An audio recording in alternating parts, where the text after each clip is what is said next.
இன்றைக்கி நான் கேக் செய்ய போகிறேன். அதுக்கு 2 முட்டை எடுத்திருக்கேன். கொஞ்சமாக சால்ட் ஆட் பண்ணிக்கிறேன். 1 கப் சர்க்கரை ஆட் பண்ணிக்கிறேன். இப்போ அதை நல்லா மிக்ஸ் பண்ணிக்கலாம். நல்லா அடித்து எடுத்துக்கணும்.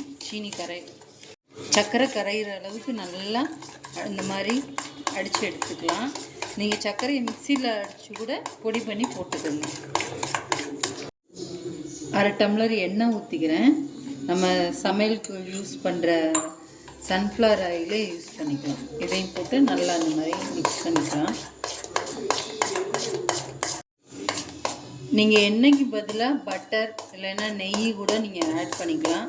1/2 டம்ளர் ஆட் பண்ணிக்கோங்க. இந்த மாதிரி நல்லா கரைச்சி வச்சுக்கோங்க. 1/2 டம்ளர் மைதா மாவு எடுத்துக்கலாம். 1 டம்ளர் சர்க்கரைக்கு 1/2 டம்ளர் மைதா எடுத்துக்கணும். ஃபஸ்ட்டு 1 டம்ளர் ஆட் பண்ணிட்டேன். இப்போ 1/2 டம்ளர்.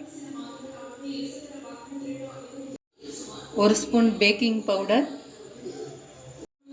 1/4 spoon baking soda. இப்போ இதை எல்லாத்தையும் ஒன்றா மிக்ஸ் பண்ணிடலாம்.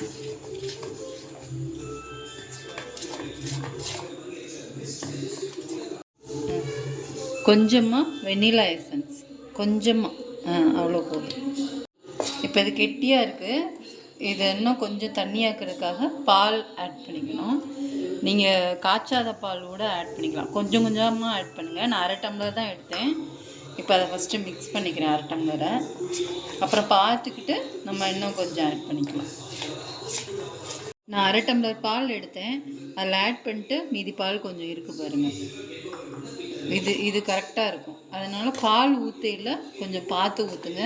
கொஞ்சம் கொஞ்சமாக ஆட் பண்ணி கலந்துக்குங்க. இது கலக்கையில் பயப்படலாம் வேணாம். கேக் வராதுன்னெலாம் பயப்படாதீங்க. நல்லா வரும். நல்லா இந்த மாதிரி அடித்து எடுத்துக்கோங்க.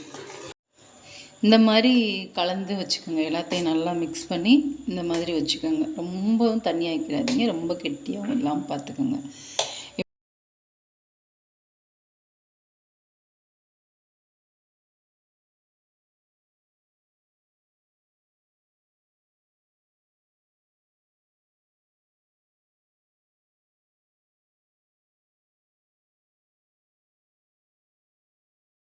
இதை கொஞ்சம் நேரம் மூடி போட்டு ஹீட்டாக்கி வச்சுக்கலாம்.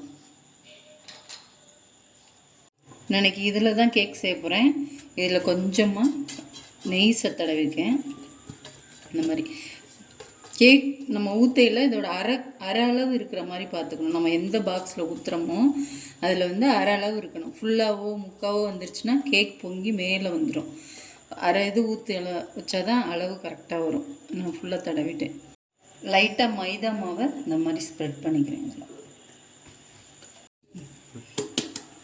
மாவு வந்து இப்படி எல்லா சைடும் படுற மாதிரி நல்லா மிக்ஸ் பண்ணி வச்சுக்கலாம். இப்போ ரெடி பண்ணியிருந்த மாவை இதில் ஊற்றிடுவோம். இந்த கன்சிஸ்டன்சியில் தான் இருக்கணும். நல்லா ரொம்ப தண்ணி வைக்கிறாதீங்க, ரொம்ப கெட்டியாகவும் வைக்கிறாதீங்க.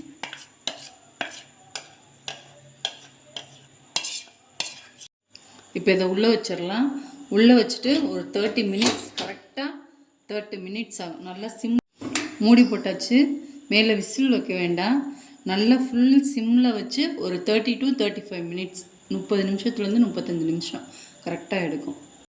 35 நிமிஷம் ஆயிடுச்சு. இப்போ நான் ஓப்பன் பண்ணி காட்டுறேன். பாருங்கள் எப்படி குக் ஆயிடுச்சுன்னு. நீங்கள் 30 நிமிஷத்துக்கிட்ட குக்கரை ஓப்பன் பண்ணி இந்த மாதிரி பார்த்துக்கோங்க. ஏதாவது ஒரு கத்தி இல்லை அதை விட்டு பார்த்துக்கோங்க. அந்த பாருங்கள் நல்லா வெந்துருச்சு. மாவு இல்லை. இப்போ இதை எடுத்துடலாம். இப்போ இதை வெளியில் எடுத்துட்டேன்.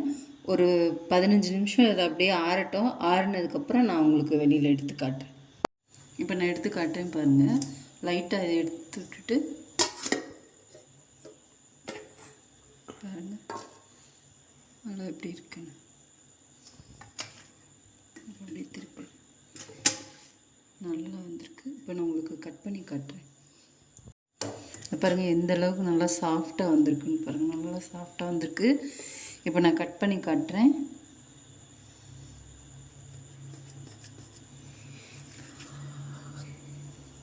நீங்களும் வீட்டில் ட்ரை பண்ணி பாருங்கள். இங்கே பாருங்கள், எவ்வளோ சாஃப்டாக இருக்குன்னு. நல்லா இருக்குது. நீங்கள் வீட்டில் ட்ரை பண்ணி பாருங்கள். லைக் பண்ணுங்கள், சப்ஸ்கிரைப் பண்ணுங்கள்.